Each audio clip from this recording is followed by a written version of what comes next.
नमस्कार दोस्तों, स्वागत है आपका। दोस्तों, आज जब यह क्वेश्चन बना रहा हूँ उस दिन बाबा साहेब की जयंती है और उन्होंने कहा था कि शिक्षा शेरनी का दूध है, जो पिएगा वो दहाड़ेगा।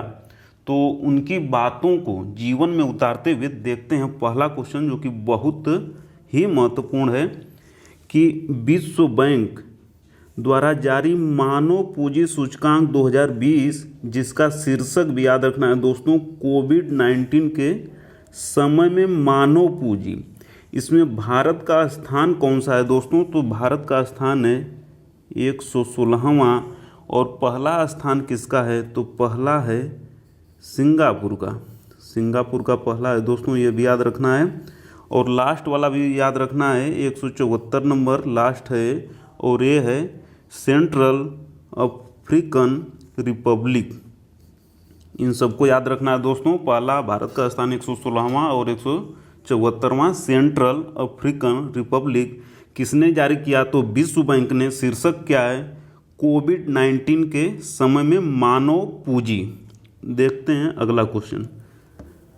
अगला क्वेश्चन है दोस्तों कि जर्मनी की वेल्ट हंगर हिल्फे एवं आयरलैंड की कसर्न वर्ल्ड वाइड संस्था द्वारा जारी वैश्विक भूखमरी सूचकांक 2020 में भारत का स्थान कौन सा है दोस्तों?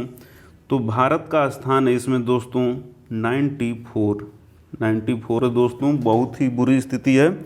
और देखिए इसमें क्या है ना कि पहले स्थान से लेकर 17वें स्थान तक एक कई देशों का समूह है उसमें, तो वो नहीं याद रखना है। भारत का याद रखना है कि भारत का कौन सा स्थान है, तो 94। और देखिए श्रीलंका, नेपाल, पाकिस्तान और श्रीलंका, नेपाल, पाकिस्तान से भी भारत पीछे है। इन सब बातों को भी ध्यान रखना है। यहाँ तक कि बांग्लादेश से भी पीछे है। इन चारों देशों को याद रखना है। और भारत का स्थान कौन सा है? तो 94।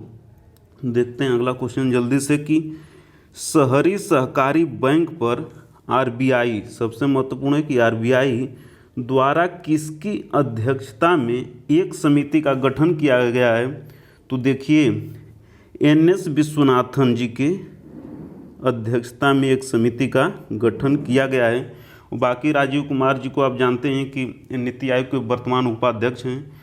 जी किशन रेड्डी, यह भी एक बहुत महत्वपूर्ण समिति है दोस्तों, इसको आगे देख लेंगे। अभी यह देख लेते हैं कि लद्दाख की भाषा, संस्कृति एवं भूमि के संरक्षण के लिए एक समिति बनी है, जिसके अध्यक्ष जी किशन रेड्डी जी हैं।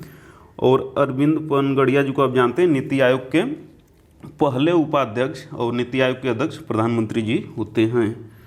अगला क्वेश्चन देखते हैं जो दोस्तों जल्दी से कि कृषि निर्यात नीति 2018 बहुत ही महत्वपूर्ण है दोस्तों कि कब की है कृषि निर्यात नीति? तो 2018 की है।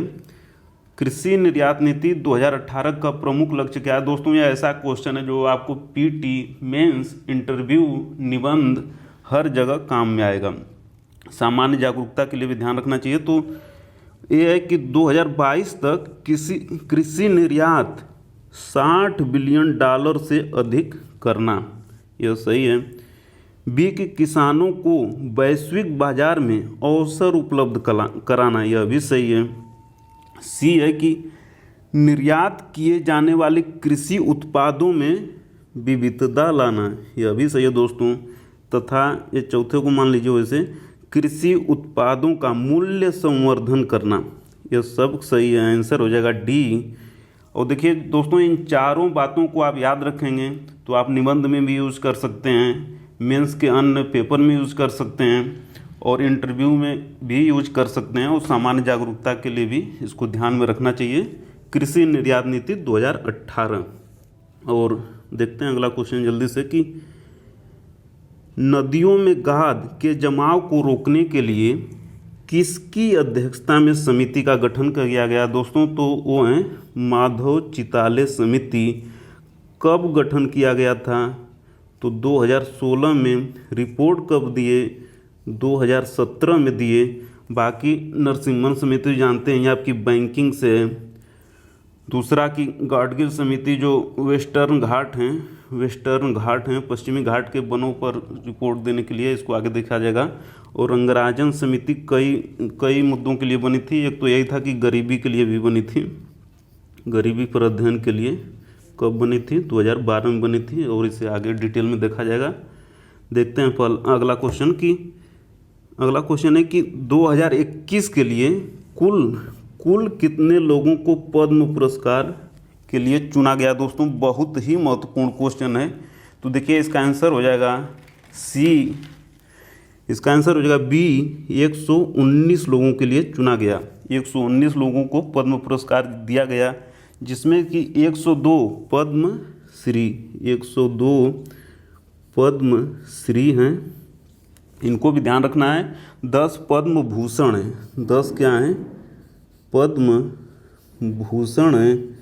और अगला यह भी ध्यान रखना है कि जिसे 7 लोगों को पद्म विभूषण, 7 लोगों को पद्म विभूषण हैं, इनमें से 2 जो हैं विदेशी हैं, तो उन लोगों को भी आगे देख लिया जाएगा। तो कुल 119 लोगों को पद्म पुरस्कार 2021 में दिया गया है। अगला क्वेश्चन देखते हैं दोस्तों जल्दी से कि द सिटी एंड द सी पुस्तक के लिए रविंद्रनाथ टैगोर पुरस्कार किसे प्रदान किया गया। दोस्तों बहुत ही महत्वपूर्ण क्वेश्चन है, बहुत ही महत्वपूर्ण क्वेश्चन है। तो दोस्तों इसका आंसर हो जाएगा, राजकमल झा जी को मिला है। बुक भी याद रखना, द सिटी एंड द सी रविंद्रनाथ टैगोर पुरस्कार राजकमल झा। बाकी आप लुइस ग्लू को जानते हैं कि साहित्य का नोबेल मिला है। और नरेंद्र सिंह कपानी है, जो 7 लोगों को पद्म विभूषण मिला है, तो उनमें से एक नरेंद्र सिंह कपानी हैं ये, और दूसरे हैं शिंजो अबे जी, जो कि जापान के पूर्व प्रधानमंत्री हैं। इनको भी याद रखना है। देखते हैं जल्दी से अगला क्वेश्चन कि राजीव गांधी खेल रत्न पुरस्कार किसे मिला 2020 के लिए। दोस्तों बहुत ही महत्वपूर्ण क्वेश्चन है।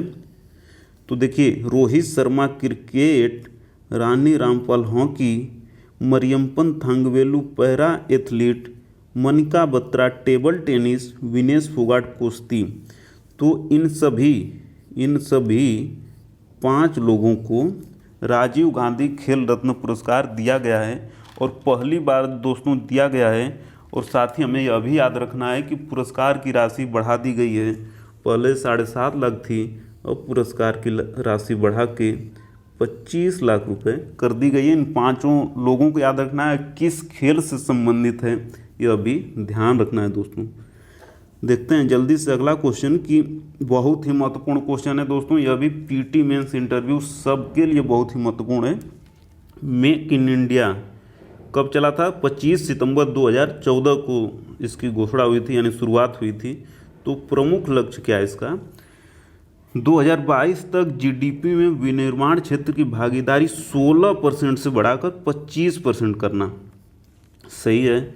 2022 तक विनिर्माण क्षेत्र में 100 मिलियन अतिरिक्त रोजगार के अवसर सृजित करना, यह भी सत्य है। समावेशी विकास के लिए ग्रामीण प्रवासियों एवं शहरी गरीबों में उचित कौशल यानी स्किल का विकास करना, यह भी सही है। इस तरह डी आंसर हो जाएगा, यानी कि सभी कथन सही हैं दोस्तों। मेक इन इंडिया पॉलिसी 25 सितंबर 2014 को चली थी। और इन 3 बातों को ध्यान में यह भी रखना है कि भारत को मैन्युफैक्चरिंग का हब बनाना है। इन 4 बातों के आधार पे आप मेंस का भी आंसर लिख सकते हैं कि मेक इन इंडिया पॉलिसी 2014 में चली थी और 4 मुख्य उद्देश्य थे, और इनके आधार पर सफल रही या असफल रही, तो मेंस का भी क्वेश्चन है पूरा हो जाएगा बहुत ही आसानी से। देखते हैं अगला क्वेश्चन कि ऑस्ट्रेलिया ओपन पुरुष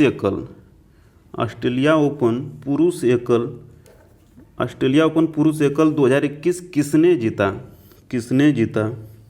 तो दोस्तों ये जीते नोवाक जोकोविच, जो कि हैं सर्बिया के। और किसे हरा के जीते? तो डेनियल मेदवेदेव रूस को हरा के जीते। इन 2 लोगों के बीच मुकाबला हुआ था, नोवाक जोकोविच जीते थे। और यहीं पे पूछ दे अगर कि यूएस ओपन पुरुष एकल 2020 किसने जीता? तो आंसर हो जाएगा डोमिनिक थियम। ऑस्ट्रेलिया ने किसको हरा के जीता? तो अलेक्जेंडर जेवेरेव को हरा के जीता। अगला, तो दोस्तों ये रहा आज का वीडियो, और उम्मीद है कि आपको पसंद आएगा। वीडियो को अंत तक देखने के लिए, लाइक शेयर कमेंट और सब्सक्राइब करने के लिए आपका प्रेम पूर्वक बहुत बहुत धन्यवाद दोस्तों, बहुत बहुत धन्यवाद।